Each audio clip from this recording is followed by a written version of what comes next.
So how can you make a Word document editable on the iPad? Let me guide you through it and let's get started. If it's your first time on Foxtecc, make sure you subscribe so you never miss anything important.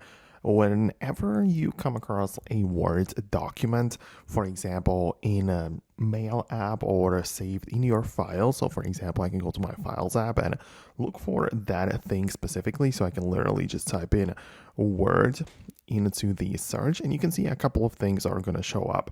But the whole point is that the Word document, in order to make it editable, we have to decide with which app we are actually going to open it up, because there is the official Word app, but in there I have to be signed in and perhaps even have the official subscription paid.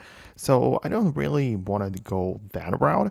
Instead, whenever you find that document, you need to hold it down on it, click on open with, and then decide that you perhaps want to use a different application for it.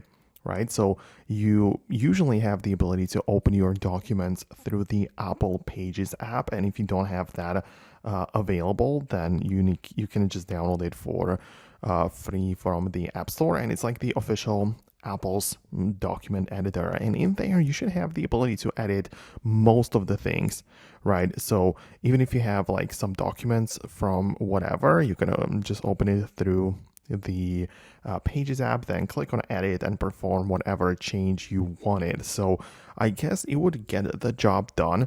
So personally, I usually take this approach. So let me know in the comments below if you managed to make it work. If there is something else that you were wondering about, or if it works slightly differently on your device, then let me know about that. But for now, that's it. Thanks a lot, and I'm gonna catch you later in the next videos as well.